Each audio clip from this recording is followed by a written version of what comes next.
ಎಂಆರ್ಪಿಎಲ್ನಲ್ಲಿ ವಿಷಾನಿಲ ಸೋರಿಕೆಯಿಂದ ಇಬ್ಬರು ಸಾವನ್ನಪ್ಪಿದ್ದಾರೆ. ಮಂಗಳೂರಿನ ಸುರತ್ಕಲ್ ಎಂಆರ್ಪಿಎಲ್ ಘಟಕದಲ್ಲಿ ಭಾರಿ ದುರಂತ ಆಗಿದೆ. ಎಂಆರ್ಪಿಎಲ್ನಲ್ಲಿ ವಿಷಾನಿಲ ಸೋರಿಕೆಯಿಂದ ಇಬ್ಬರು ಸಾವನ್ನಪ್ಪಿದ್ದಾರೆ.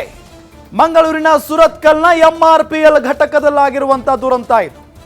ದೀಪಾ ಚಂದ್ರ ಭಾರತೀಯ, ಬಿಜಿಲ್ ಪ್ರಸಾದ್ ಸಾವನ್ನಪ್ಪಿರುವಂತಹ ದುರ್ದೈವಿಗಳು. ತೈಲ ಶುದ್ಧೀಕರಣ ಘಟಕದ ಆಯಿಲ್ ಮೂವ್ಮೆಂಟ್ ವಿಭಾಗದಲ್ಲಿ ದೋಷ ಹಿನ್ನೆಲೆಯಲ್ಲಿ ಪರಿಶೀಲನೆಗೆ ಸಿಬ್ಬಂದಿ ಹೋಗಿರ್ತಾರೆ. ಟ್ಯಾಂಕ್ ಮೇಲ್ಛಾವಣಿಗೆ ಹೋದ ಬೆನ್ನಲ್ಲೇ ಇಬ್ಬರು ಅಸ್ವಸ್ಥರಾಗಿಬಿಡ್ತಾರೆ ಏಕಾಏಕಿ. ತಕ್ಷಣವೇ ಆಸ್ಪತ್ರೆಗೆ ರವಾನಿಸಿದ್ರು. ಚಿಕಿತ್ಸೆ ಫಲಕಾರಿಯಾಗದೆ ಪಾಪ ಸಾವನ್ನಪ್ಪಿದ್ದಾರೆ. ಇಬ್ಬರ ರಕ್ಷಣೆಗೆ ಮುಂದಾಗಿದ್ದ ಮತ್ತೊಬ್ಬ ಸಿಬ್ಬಂದಿ ಪರಿಸ್ಥಿತಿಯೂ ಕೂಡ ಗಂಭೀರವಾಗಿದೆ ಅನ್ನೋದು ಗೊತ್ತಾಗ್ತಾ ಇದೆ. ನೋಡಿ, ಯಾರು ಕಾರಣ ಹಾಗಾದ್ರೆ ಇದಕ್ಕೀಗ?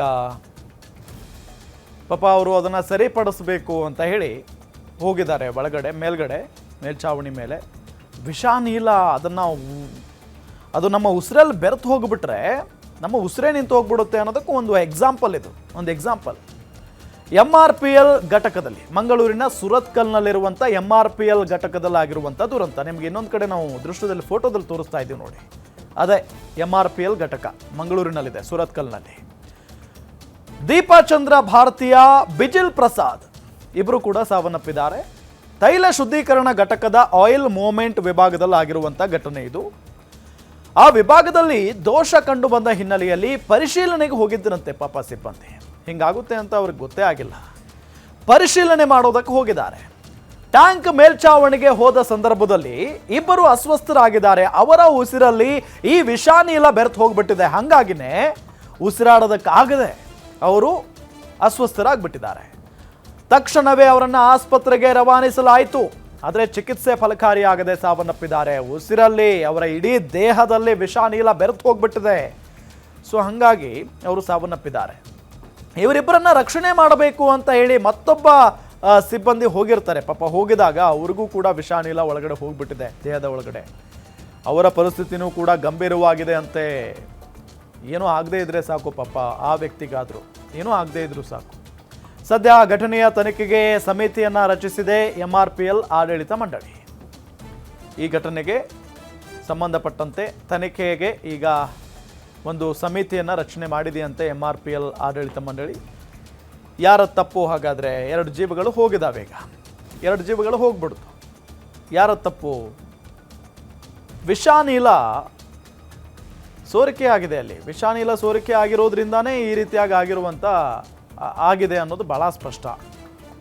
ಇಬ್ಬರು ಅದನ್ನು ಸರಿಪಡಿಸೋದಕ್ಕೆ, ಪರಿಶೀಲನೆ ಮಾಡೋದಕ್ಕಂತ ಹೇಳಿ ಹೋದಂಥ ಸಂದರ್ಭದಲ್ಲಿ ಅವರಿಬ್ಬರು ಅಲ್ಲೇ ಅಸ್ವಸ್ಥರಾಗಿ ಬೀಳ್ತಾರೆ. ಅದಾದ ನಂತರ ಅವರನ್ನು ಆಸ್ಪತ್ರೆಗೆ ಸಾಗಿಸಿದ್ರು ಕೂಡ ಇಬ್ಬರೂ ಕೂಡ ಬದುಕುಳಿದಿಲ್ಲ ಅಂತ ಅಂದರೆ ಅದು ಎಷ್ಟರ ಮಟ್ಟಿಗೆ ವಿಷಾನೀಲ?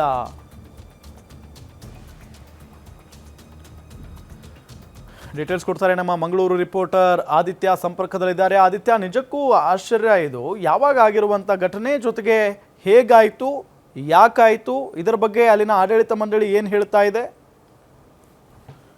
ಎಸ್ ರಾಮ್, ಈಗಾಗಲೇ ಮಂಗಳೂರಿನ ಪ್ರತಿಷ್ಠಿತ ಎಂಆರ್ಪಿಎಲ್ ಅಂದ್ರೆ ಪೆಟ್ರೋಲಿಯಂ ಪ್ರಾಡಕ್ಟ್ ಅನ್ನು ಎಕ್ಸ್ಟ್ರಾಕ್ಟ್ ಮಾಡುವಂತಹ ಕಂಪನಿ, ಇದರಲ್ಲಿ ಒಂದು ಅನಿಲ ಸೋರಿಕೆ ಆಗಿರುವಂತದ್ದು. ಅಂದ್ರೆ ಮಂಗಳೂರು ಹೊರವಲಯದಲ್ಲಿರುವ ಸುರತ್ಕಲ್ನ ಎಂಆರ್ಪಿಎಲ್ ಘಟಕದಲ್ಲಿ ಈ ಘಟನೆ ನಡೆದಿರುವಂತದ್ದು. ಇದರಲ್ಲಿ ಇಬ್ರು ಸಿಬ್ಬಂದಿಗಳು ಕೂಡ ಸಾವನ್ನಪ್ಪಿರುವಂತದ್ದು. ದೀಪಕ್ ಚಂದ್ರ ಮತ್ತು ಬಿಜಿಲ್ ಪ್ರಸಾದ್ ಎನ್ನುವಂತಹ ಇಬ್ರು ಕಾರ್ಮಿಕರು ಕೂಡ, ಅಂದ್ರೆ ಅಲ್ಲಿ ಕೆಲಸ ಮಾಡುವಂತಹ ಸಿಬ್ಬಂದಿಗಳು ಕೂಡ ಈಗ ಸಾವನ್ನಪ್ಪಿರುವಂತದ್ದು. ಇಲ್ಲಾಂದ್ರೆ ಶುದ್ಧೀಕರಣದ ಸಂದರ್ಭದಲ್ಲಿ, ಅಂದ್ರೆ ತೈಲ ಶುದ್ಧೀಕರಣ ಸಂದರ್ಭದಲ್ಲಿ ಆಯಿಲ್ ನ ಏನು ಟ್ಯಾಂಕರ್ ಏನಿದೆ, ಇದರ ಸೋರಿಕೆಯಿಂದಾಗಿಂತ ಘಟನೆ ನಡೆದಿದೆ. ಅಂದ್ರೆ ಆಯಿಲ್ ಅಂದ್ರೆ ಏನು ಆಯಿಲ್ ಏನಿದೆ ಅದರಿಂದ ಉತ್ಪನ್ನವಾಗುವಂತಹ ಗ್ಯಾಸ್ ಏನಿದೆ, ಇದರಿಂದಾಗಿ ಏನು ಕಾರ್ಮಿಕರು ಅಲ್ಲಿ ಕೆಲಸ ಮಾಡ್ತಿದ್ರು. ಈ ಸಂದರ್ಭದಲ್ಲಿ ಅಲ್ಲಿ ನೇರವಾಗಿ ಆಯಿಲ್ ಅವರ ಮುಖಕ್ಕೆ ಬಡಿದಿರುವಂತದ್ದು. ಬಳಿಕ ಆಕ್ಸಿಜನ್ ಕೊರತೆಯಿಂದಾಗಿ ಈ ಘಟನೆ ಸಂಭವಿಸಿರುವಂತದ್ದು. ಮತ್ತು ಇವರಿಬ್ಬರನ್ನು ಸೇವ್ ಮಾಡ್ಲಿಕ್ಕೆ ಹೋದಂತ ಇನ್ನೊಬ್ಬ ಕೂಡ ಸ್ವಲ್ಪ ಅಸ್ವಸ್ಥವಾಗಿರುವಂತದ್ದು. ತಕ್ಷಣ ಅವರನ್ನು ಮಂಗಳೂರಿನ ಖಾಸಗಿ ಆಸ್ಪತ್ರೆಗೆ ಕೂಡ ರವಾನೆ ಮಾಡಲಾಯಿತು. ಆದ್ರೆ ಏನು ಪ್ರಯೋಜನ ಆಗಲಿಲ್ಲ. ಇಬ್ರು ಕಾರ್ಮಿಕರು ಸಾವನ್ನಪ್ಪಿರುವಂತದ್ದು. ಮತ್ತು ಮತ್ತೊಬ್ರು, ಅಂದ್ರೆ ಅವರಿಗೆ ಸಹಾಯ ಮಾಡ್ಲಿಕ್ಕೆ ಹೋದಂತಹ ಮತ್ತೊಬ್ರು ಕಾರ್ಮಿಕರು, ಅವರಿಗೂ ಕೂಡ ಸ್ವಲ್ಪ ಮಟ್ಟಿನ ಅಂದ್ರೆ ಇಂಜುರಿ ಕೂಡ ಆಗಿರುವಂತದ್ದು. ಯಾಕಂದ್ರೆ ಅಷ್ಟು ಎಕ್ಸ್ಟ್ರಾಕ್ಟ್ ಮಾಡುವಂತಹ ಸಂದರ್ಭದಲ್ಲಿ ಅತ್ಯಂತ ಬಿಸಿಯಾದ ವಾತಾವರಣ ಕೂಡ ಅಲ್ಲಿ ಸೃಷ್ಟಿಯಾಗಿರ್ತದೆ. ಅದರಿಂದಾಗಿ ಆಮ್ಲಜನಕದ ಕೊರತೆ ಕೂಡ ಇರ್ತದೆ. ಇದರಿಂದಾಗಿ ಇವರಿಗೆ ಈಗ ಇಬ್ರು ಸಾವನ್ನಪ್ಪಿರುವಂತದ್ದು ಮತ್ತು ಮತ್ತೊಬ್ಬರ ಸ್ಥಿತಿ ಚಿಂತಾಜನಕ ಕೂಡ ಆಗಿರುವಂತದ್ದು. ಇದರಿಂದಾಗಿ ಈಗಾಗಲೇ ಆಡಳಿತ ಮಂಡಳಿ ಈ ಬಗ್ಗೆ ನಿರ್ಧಾರವನ್ನು ಕೂಡ ಕೈಗೊಂಡಿದೆ. ಯಾಕೋಸ್ಕರ ಇಂಥದ್ದು ಆಯಿತು, ಜೊತೆಗೆ ಇದರ ಬಗ್ಗೆ ಸಂಪೂರ್ಣವಾಗಿ ಪರಿಶೀಲನೆ ಮಾಡಲಿಕ್ಕೆ ಸಂಪೂರ್ಣವಾಗಿ MRPL ನ ಏನು ಪ್ರಮುಖರಿದ್ದಾರೆ ಇವರು ಮಾತುಕತೆಯನ್ನು ಕೂಡ ನಡೆಸಿದ್ದಾರೆ. ಜೊತೆಗೆ ಇದಕ್ಕೊಂದು ಸಪರೇಟ್ ಸಮಿತಿಯನ್ನು ಮಾಡಿ ಈ ಬಗ್ಗೆ ತನಿಖೆ ಆಗ್ಬೇಕು ಅಂತ ಹೇಳುವಂತಹ ಮಾತುಗಳು ಕೂಡ ಕೇಳಿ ಬರ್ತಿರ್ತವೆ. ಥ್ಯಾಂಕ್ ಯು ಆದಿತ್ಯ ತಮ್ಮೆಲ್ಲ ಮಾಹಿತಿಗಾಗಿ.